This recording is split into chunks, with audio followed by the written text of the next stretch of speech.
मौसम विभाग ने आज से 26 मई के बीच प्रदेश के अधिकतर हिस्सों में हल्की से मध्यम बारिश की संभावना जताई है। कई जगहों पर मेघ गर्जन और वज्रपात की भी आशंका है।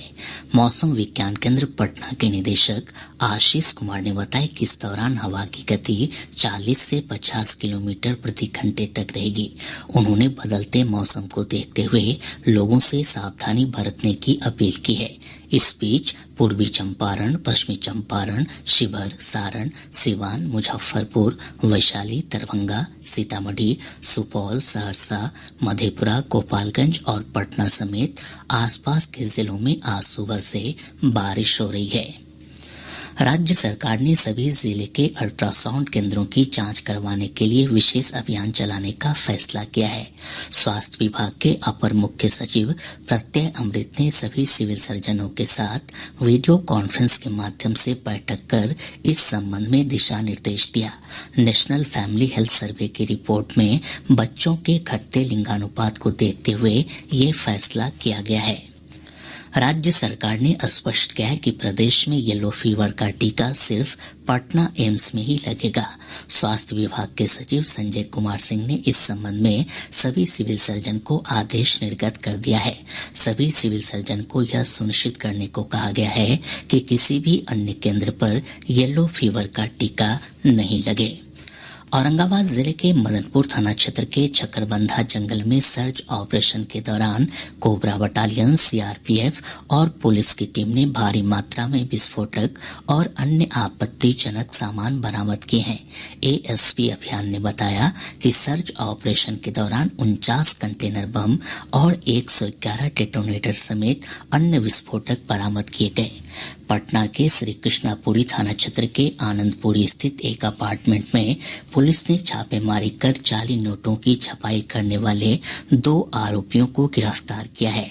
मौके से 1,77,000 रुपए मूल्य के 500 और 200 रुपए के नोट बरामद किए गए हैं। राष्ट्रीय हरित प्राधिकरण ने सोननद में घड़ियाल वन्य जीव अभ्यारण्य बनाने और इसे इको सेंसिटिव जोन घोषित करने का राज्य सरकार को निर्देश दिया है। उत्तर प्रदेश और बिहार में सोननद में पर्यावरण हितों और कानून की अनदेखी करके बालू का खनन किए जाने से संकट में फंसे घड़ियाल, कछुआ और अन्य जीवों के संरक्षण के लिए एनजीटी ने यह कदम उठाया है। प्राधिकरण के अध्यक्ष जस्टिस ए.के. गोयल की अगुवाई वाली पीठ ने इसके लिए केंद्रीय वन और पर्यावरण तथा राज्य सरकार के जलवायु परिवर्तन विभाग को 3 महीने का समय दिया है।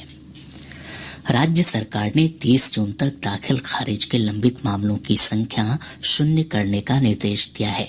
राजस्व और भूमि सुधार विभाग के अपर मुख्य सचिव ब्रजेश मेहरोत्रा ने दाखिल खारिज के लंबित मामलों की जिलावार समीक्षा की।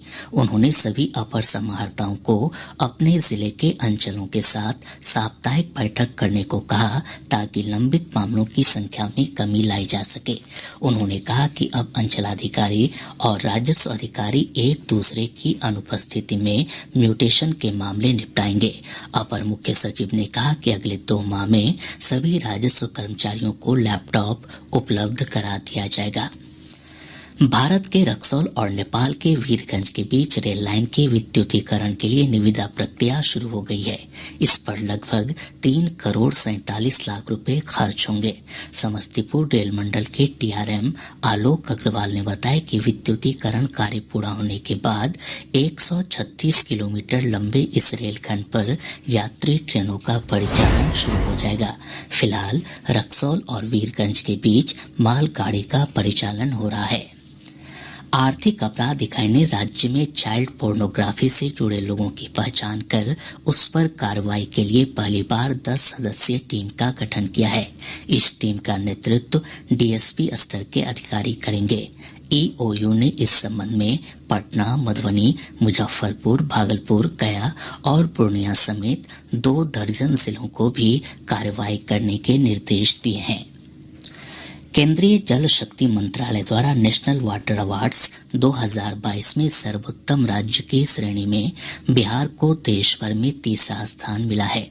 बिहार सरकार द्वारा जल संरक्षण और जल संसाधनों के प्रबंधन के क्षेत्र में किए गए कार्यों और प्रयासों को राष्ट्रीय स्तर पर सराहना मिली है। मंत्रालय ने बिहार सरकार के जल संसाधन विभाग को पत्र भेजकर इस संबंध में जानकारी दी है। 2000 रुपए के नोट बैंकों में बदलवाने की प्रक्रिया आज से शुरू हो रही है। यह 30 सितंबर तक जारी रहेगी। भारतीय रिजर्व बैंक के गवर्नर शक्तिकांत दास ने नई दिल्ली में संवाददाताओं से बातचीत में कहा कि सभी बैंकों से इसके लिए आवश्यक प्रबंध करने को कहा गया है। आरबीआई गवर्नर ने उम्मीद जताई कि साल 30 सितंबर तक 2000 के अधिकतर बैंक नोट सरकारी खजाने में वापस आ जाएंगे। श्री दास ने कहा कि 2000 रुपए के बैंक नोटों को वापस लेना मुद्रा प्रबंधन संचालन का हिस्सा है। उन्होंने कहा कि आरबीआई लंबे समय से क्लीन नोट पॉलिसी का पालन कर रहा है। इस बीच डाक विभाग ने स्पष्ट किया है कि डाकघर में 2000 रुपए के नोट नहीं बदले जाएंगे, लेकिन खाता धारक अपने खाते में 2000 रुपए के नोट जमा कर सकते हैं। हालांकि इसके लिए इनके खाते का KYC अपडेट होना चाहिए। केंद्रीय गृह मंत्री अमित शाह ने कहा है कि सरकार अब इलेक्ट्रॉनिक माध्यम से जनगणना कराएगी।